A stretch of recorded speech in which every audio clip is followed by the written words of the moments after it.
Hi മക്കളെ, ഇന്നത്തെ NEET എക്സാമിന്റെ റിവ്യൂ എടുക്കാൻ പോയ നമ്മുടെ ക്യാമറമാൻ പറഞ്ഞത് എന്താണോ, കുട്ടികൾ കരയുന്ന കണ്ടിട്ട് അവൻ എന്നെ സങ്കടമായിട്ടുണ്ട് എന്നാണ്. അതായത് പല കുട്ടികളും നീറ്റ് പരീക്ഷാ ഹാളിൽ നിന്ന് പൊട്ടിക്കരഞ്ഞുകൊണ്ടാണ് പുറത്തിറങ്ങിയത്.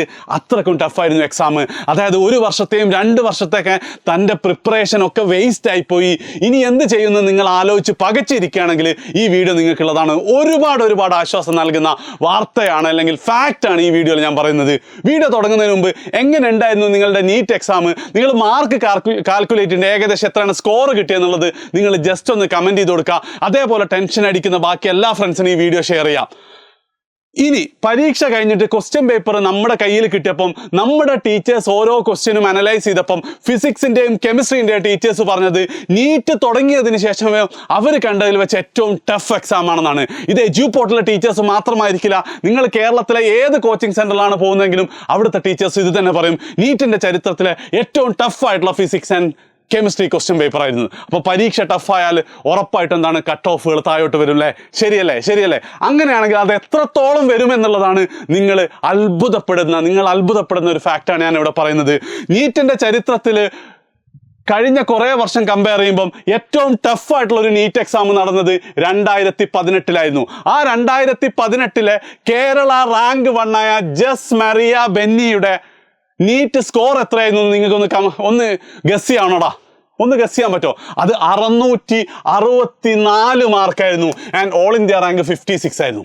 അത് കേരള റാങ്ക് 1ൻ്റെ നീറ്റ് സ്കോർ 664 ആയിരുന്നു. റാങ്ക് 2യുടേത് 657, റാങ്ക് 3യുടെ സെബ MAയുടേത് 655 എന്ത് നീറ്റ് സ്കോർ ഉണ്ടായിരുന്നത്. അതായത് 2024 നീറ്റ് 655 കിട്ടിയാൽ ഏതെങ്കിലും ഓൾ ഇന്ത്യ കോട്ട കയറാൻ മാത്രമേ ചാൻസ് ഉണ്ടായിരുന്നുള്ളൂ. അതാണ് കേരള റാങ്ക് 3 ആയത് പരീക്ഷ ടഫായപ്പോൾ. അപ്പോൾ ഇനിയൊന്ന് നിങ്ങൾ ആലോചിച്ച് നോക്ക്, 655 മാർക്കാണ് റാങ്ക് 3ക്കെങ്കിൽ അവർക്ക് എത്ര മാർക്കാണ് കുറഞ്ഞത്? ഏകദേശം 65 മാർക്ക് പോയിട്ടുണ്ട് അല്ലേ? 65 മാർക്ക് എന്ന് പറയുമ്പം ഒരു 13 ക്വസ്റ്റ്യൻ തെറ്റിയത്. എത്ര കുട്ടികളുണ്ടാവും 10 ക്വസ്റ്റ്യൻ സാറേ വിട്ടുപോയിട്ടുണ്ട് പറഞ്ഞ് ടെൻഷൻ അടിക്കുന്നത്? ചിലപ്പോൾ നിങ്ങൾ എന്തായിരിക്കും റാങ്ക് 3യിലേക്ക് എത്താൻ ചാൻസ് ഉണ്ട്. പ്രത്യേകം ശ്രദ്ധിക്കുക, 2018 ടഫായിരുന്നു ഇത്തവണത്തെ നീറ്റ്. പക്ഷേ നിങ്ങളൊക്കെ എഫിഷ്യൻസി കുറച്ച് കൂടിയപ്പം ഏകദേശം ഇത് തന്നെയായിരിക്കും കട്ട് ഓഫ് വരിക. തീർന്നിട്ടില്ല. നിങ്ങൾ മനസ്സിലാക്കേണ്ടത്, 1ാമത്തെ റാങ്ക് 664 ആണെങ്കിൽ 10ാമത്തെ റാങ്ക് 650 ആയിരുന്നു. 20ാമത്തെ റാങ്ക് കാലിക്കറ്റ് മെഡിക്കൽ കോളേജിൽ ബിലാൽ സാറ് ജൂനിയറായി പഠിക്കുന്ന പയ്യന് 642 ആയിരുന്നു. 642 എന്ന് പറയുമ്പോൾ ഏകദേശം 80 മാർക്ക്, 78 മാർക്ക് കുറയാം. 78 മാർക്ക് എന്ന് പറയുമ്പോൾ 15ഓളം ചോദ്യങ്ങൾ തെറ്റാം. ഇനി നേരെ താഴോട്ട് പോയിട്ട് 100ാമത്തെ റാങ്ക് വരുന്ന 616 കേരളത്തിലെ ഏറ്റവും ബെസ്റ്റ് മെഡിക്കൽ കോളേജ് ആയിട്ടുള്ള കോഴിക്കോട് മെഡിക്കൽ കോളേജിലെ കട്ട് ഓഫ് റാങ്ക് 250 സീറ്റുകളാണ് അവിടെ ഉള്ളത്. 250ാമത്തെ റാങ്ക് എന്ന് പറയുന്നത് 598 മാർക്കാണ്.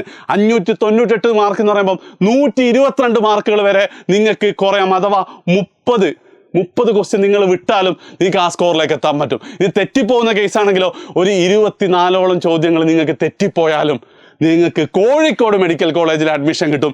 ആൻഡ് ഏറ്റവും അവസാനം ഓൾ ഇന്ത്യ കോട്ടയിൽ സാധാരണ അതേപോലെ തന്നെ 1000ാമത്തെ റാങ്ക് 558 ആയിരുന്നു.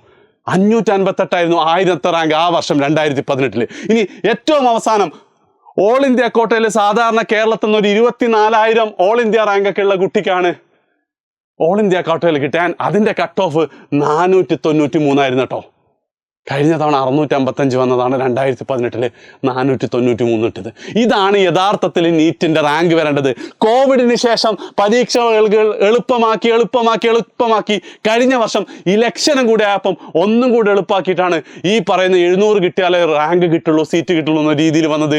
നിങ്ങൾ നോക്കിക്കോ, ഇത് ഏകദേശമാണ്. പക്ഷേ ഫൈനൽ നീറ്റ് റിസൾട്ട് വന്നിട്ട് നിങ്ങളുടെ കൗൺസിലിംഗ് ഒക്കെ നടക്കുമ്പോൾ നിങ്ങൾക്ക് മനസ്സിലാവും നീറ്റ് കിട്ടൂല, എൻ്റെ ഭാവി അവസാനിച്ചെന്ന് കരുതിയ പലരും സ്റ്റെതസ്കോപ്പും വെള്ളക്കോട്ടും ഇട്ടിട്ട് കേരളത്തിൽ അല്ലെങ്കിൽ ഇന്ത്യയിലെ ടോപ്പ് ഗവൺമെൻറ് മെഡിക്കൽ കോളേജിൽ തന്നെ പഠിക്കും മാക്സിമം. അതുകൊണ്ട് എന്ത് ചെയ്യുക, നിങ്ങൾ ടെൻഷൻ ആവാതിരിക്കുക.